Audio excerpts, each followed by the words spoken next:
오늘 첫째 날 우리에게 주시는 하나님의 말씀은 마태복음 26장 57절에서 75절까지의 말씀입니다.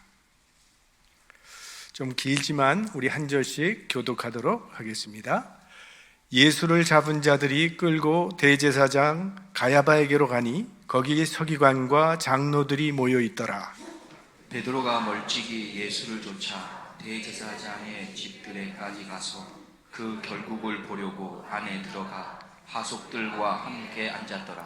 대제사장들과 온 공회가 예수를 죽이려고 그를 칠 거짓 증거를 찾으매 거짓 증인이 많이 왔으나 얻지 못하더니 후에 두 사람이 와서 가로되 이 사람의 말이 내가 하나님의 성전을 헐고 사흘에 지을 수 있다 하더라 하니 대제사장이 일어서서 예수께 묻되 아무 대답도 없느냐?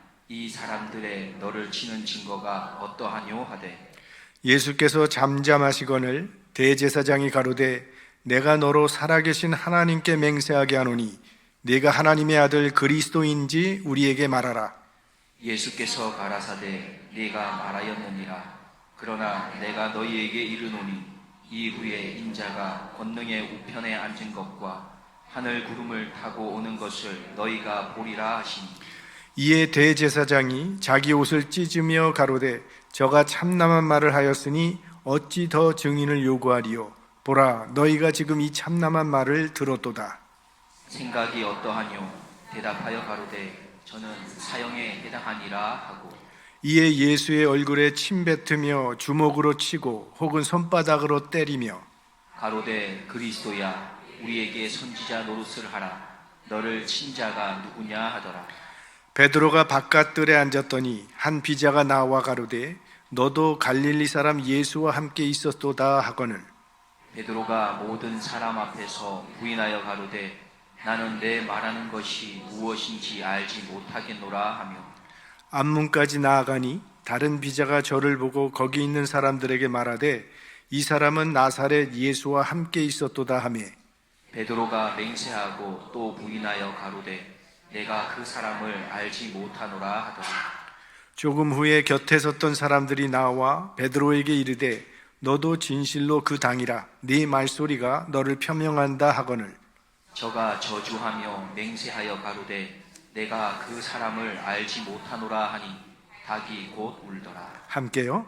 이에 베드로가 예수의 말씀에 닭 울기 전에 네가 3번 나를 부인하리라 하심이 생각나서 밖에 나가서 심히 통곡하니라. 아멘. 오늘 본문에는 두 사람이 신문을 받는 이야기입니다. 첫 번째는 예수님께서 신문을 받는 이야기고 두 번째는 베드로가 신문을 받는 이야기입니다. 지금 예수님께서 사형 선고를 받고 있는 이 법정은 유대인의 법정, 즉 대제사장 가야바의 법정입니다. 예수님께서는 두 법정에서 재판을 받으셨습니다.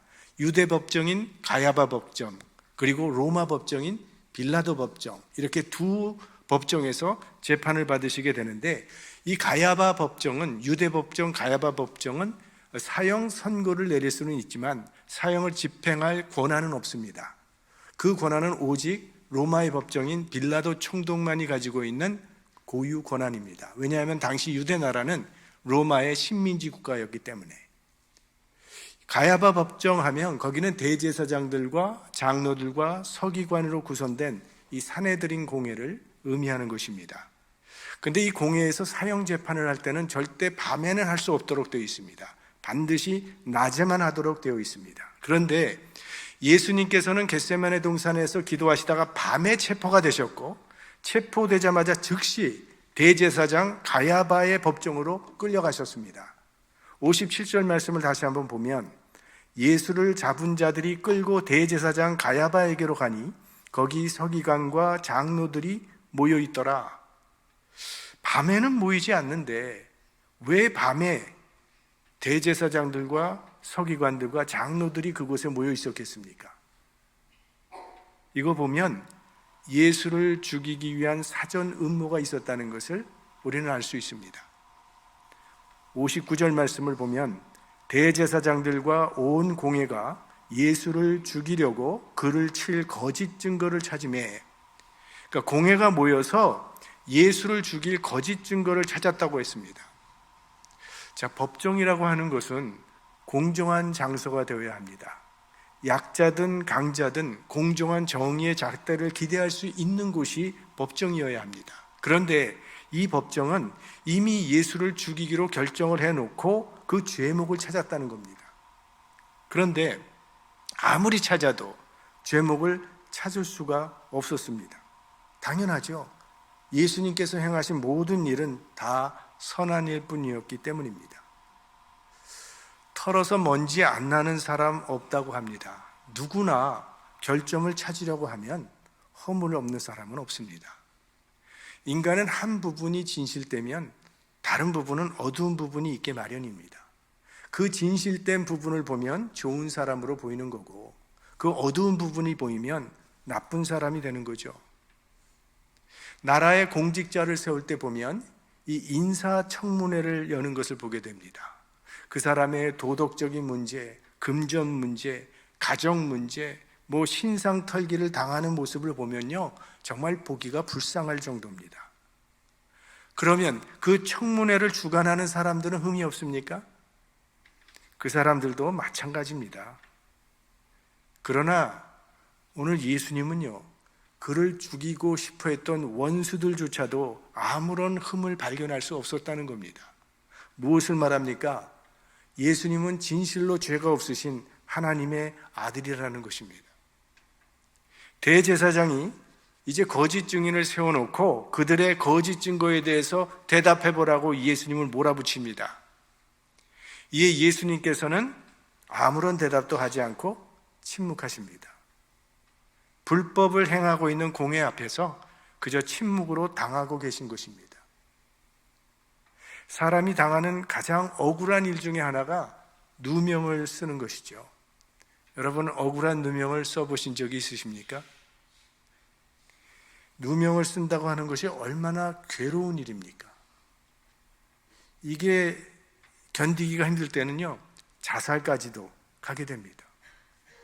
근데 누명을 쓰고 감옥 생활을 하다가 나중에 진실이 밝혀져서 석방되는 사람들의 이야기가 종종 이 매스컴을 통해서 전해집니다. 요즘은 DNA 검사가 가능해졌기 때문에 이런 일들이 훨씬 더 많이 발생하고 있는데, 길게는 10년, 20년, 30년이 지난 후에 진실이 밝혀지는 경우도 있죠. 진실은 밝혀졌지만 그동안 감옥에서 보낸 그 억울한 세월은 어디서 보상을 받을 수 있겠습니까? 누명을 쓰고 사형을 당했다면 그 사람은 어떻게 보상받을 수 있겠습니까? 예수님은요, 억울한 누명을 쓴 모든 자들의 대표자가 되십니다. 거짓 증언이 타격을 주지 못하니까 대제사장이 예수님께 아주 결정적인 질문을 하나 던집니다. 네가 그리스도냐? 이걸 물어요. 이건 네가 메시아냐? 라고 하는 그런 질문인데, 이 질문에 대해서 지금까지 침묵하시던 예수님께서 분명히 답을 주십니다. 네가 말하였느니라. 예수님은 그렇게 대답하면 사형을 당한다는 것을 알고 계셨습니다. 그럼에도 당당히 진리를 선언하셨어요. 예수님께서는 십자가의 죽음을 선택하신 것이지 어쩔 수 없이 당하신 것이 아니라는 겁니다. 그래야 우리를 구원하실 수 있기 때문에, 그래야 우리의 죄를 사하실 수 있었기 때문에, 그만큼 죽도록 우리를 사랑하셨기 때문에 십자가를 지신 것입니다. 그 대답을 듣고 공회는 계획대로 예수님에게 사형 판결을 내립니다. 죄목은 신성모독죄입니다. 우리의 세상이 이렇다는 겁니다. 지금 우리가 살고 있는 이 세상은 진리가 불의에 의해서 농락당하는 세상입니다. 진리가 너무나도 무기력하게 짓밟히는 세상이라는 거예요. 그러나 성경이 우리에게 주는 확신이 있는데, 진리를 대적하는 세력이 아무리 무섭고 커 보인다 할지라도 결국은 진리가 승리한다는 것입니다. 거짓이 잠시는 승리하는 것처럼 보이지만 결국은 진리가 승리한다는 겁니다. 예수님은 거짓 누명을 쓰고 십자가에 돌아가셨습니다. 그러나 사흘 만에 부활하심으로 결국은 진리가 승리한다는 것을 우리에게 온전히 보여주시고 온 천하에 선포하신 것입니다. 그러므로 힘이 들어도 이 하나님의 진리의 말씀 굳게 붙들고 진리를 따라 살아가는 하나님의 백성들이 될 수 있기를 바랍니다. 자, 이어서 이제 베드로가 신문받는 이야기가 나옵니다. 베드로는 예수님의 수제자입니다. 예수님의 12제자 중에서도 예수님의 특별한 신임을 받았던 제자입니다. 그래서 중대한 사건이 있을 때마다 예수님께서는 늘 베드로를 함께 데리고 다니셨습니다. 베드로도 수제자답게 주는 그리스도시요 살아계신 하나님의 아들이라는 이 메시아 고백을 가장 먼저 했습니다. 그리고 사도 그룹 중에서도 리더십을 발휘했습니다. 주님께서 십자가 선언을 하셨을 때는 나도 주님과 함께 죽겠노라고 장담까지 했습니다. 그리고 겟세마네 동산에서 로마 군병들이 예수님을 체포하고자 했을 때는 용감하게 칼을 빼서 대제사장의 종의 귀를 자르기도 했습니다. 그런 베드로에게서 오늘은 정반대의 모습이 나타납니다. 베드로의 3년 사역 중에 가장 비겁하고 수치스러운 모습이 오늘 본문에 나옵니다. 베드로가 예수님을 부인합니다. 그것도 3번씩이나 부인을 합니다. 처음에는 부인하고, 두 번째는 맹세하며 부인하고, 세 번째는 저주하고 맹세하며 부인했습니다. 근데 그가 부인하고 싶어서 부인했겠습니까? 그의 본심은 그게 아닌데 부인하게 된 거죠. 자신은 그런 사람이 아니라고 생각했는데요, 결과가 그렇게 나오고 말았습니다. 하덕규 씨의 그 가시나무라고 하는 노래 아시죠? 내 속엔 내가 너무 많다는 거. 이거 굉장히 성경적인 그런 가사입니다. 로마서에 보면 사도 바울의 고백이 나오지 않습니까? 내가 원하는 바 선은 하지 아니하고 도리어 원치 아니하는 바 악은 행하는도다. 내 속에 또 하나의 내가 있습니다. 남에게 보이고 싶지 않은 나 좀 숨기고 싶은 내가 내 안에 있다는 거예요. 그래서 내가 마음먹은 대로 되지가 않는다는 겁니다. 안 하겠다고 그렇게 다짐을 하고 결심을 해보지만 또 하게 된다는 거죠. 나는 나를 지킬 수 없습니다. 그래서 우리는 하나님을 의지해야 하는 것입니다. 우리는 하나님의 도우심이 없이는 한순간도 바로 설 수 없는 연약한 존재이기 때문입니다. 베드로가 왜 자신이 원치 않는 일을 이렇게 하게 됐는지 그 실패의 원인을 좀 생각해 보면 무엇보다도 자신을 너무 믿었기 때문입니다. 과신 때문이에요. 베드로의 말을 생각해 보십시오. 죽을지언정 부인하지 않겠습니다. 다른 사람은 다 버릴지라도 나는 버리지 않겠습니다. 이게 베드로의 말이에요. 그러니까 베드로는요, 자신을 좀 특별한 사람이라고 생각했던 것 같습니다. 거기서부터 문제가 생긴 겁니다. 여러분, 내가 절대로 특별한 사람 아닙니다. 나는 저런 사람과는 다르다는 생각 빨리 버려야 합니다.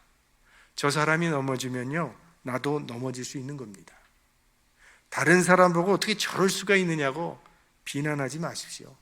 나도 똑같은 사람입니다. 모세가 40이 됐을 때는 자신이 있었어요. 지식과 무술을 겸비한 지도자로서 자기가 나서기만 하면 백성들이 우르르 따라올 줄로 생각을 했는데 오히려 살인자가 되고 도망자 신세가 되었던 거죠. 교만은 멸망의 선봉이라고 했습니다. 뭔가 이루었다는 생각, 이만하면 되었다는 생각, 가장 위험한 것입니다. 그래서 바울은 그런즉 선줄로 생각하는 자는 넘어질까 조심하라. 이 콜로라도 같은 데는 눈이 참 많이 온다고 하는데요, 눈이 오면 길거리에 이제 자동차들이 빠지는 경우가 있습니다. 그런데 어떤 자동차가 빠지는가 조사를 해보니까 모두 4휠 드라이브가 다 빠지더라는 거예요. 우리는 항상 겸손하게 살아야 합니다. 우리 중에 누구도 나 혼자 스스로 서 있는 사람은 아무도 없습니다. 오늘 우리가 있기까지는 많은 사람들의 도움이 있었죠. 우리 부모님의 도움이 있었고요, 선생님의 도움이 있었고, 우리 교회 식구들의 도움이 있었고, 친구의 도움, 선배의 도움, 후배의 도움, 우린 모두에게 빚진 자들입니다. 그들이 있기 때문에 우리가 있는 거예요. 무엇보다도 나의 나 된 것은 하나님의 은혜입니다. 예수 믿게 된 것도 하나님의 은혜요.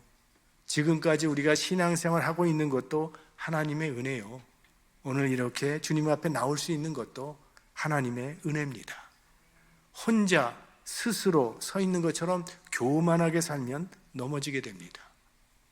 늘 하나님의 은혜를 구하면서 겸손하게 살아가야 합니다.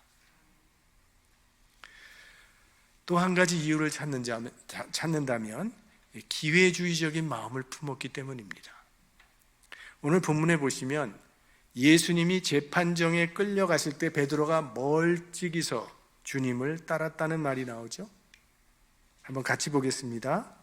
베드로가 멀찍이 예수를 쫓아 대제사장의 집들에까지 가서 그 결국을 보려고 안에 들어가 하속들과 함께 앉았더라. 지금 베드로는요, 자신의 신분을 감추고 자기가 예수의 제자라는 사실을 감추고 대제사장 가야바의 집들에서 예수님이 어떻게 심판을 받는가, 어떻게 결과가 나타날 것인가를 멀찌감치 바라보고 있었다는 겁니다. 즉, 다른 사람이 자신을 몰라보기를 바랬다는 거죠. 이미 마음으로 부인하기 시작한 겁니다. 그러다가 넘어진 거죠. 아닌 척하다가 넘어진 거예요. 베드로처럼 적당히 거리를 유지하면서 멀찍이 주님을 따르는 사람들이 있습니다. 상황에 따라서 유리하면 신분을 밝히고, 불리하면 신분을 감추기 위해서 좀 안전거리를 유지하면서 예수 믿는 사람들이 있어요. 그런 기회주의적인 신앙은 시험에 빠지게 됩니다. 예수님께서 소아시아에 있는 7교회에 편지를 보내셨는데 라오디게아의 교회를 향해서는 내가 차든지 덥든지 하라 그러셨어요. 그렇지 않으면 내 입에서 너를 토하여 내치리라. 기회주의적인 신앙을 갖지 말라는 겁니다. 베드로는 멀찍이 주님을 따라갈 때부터 이미 절반은 쓰러진 겁니다.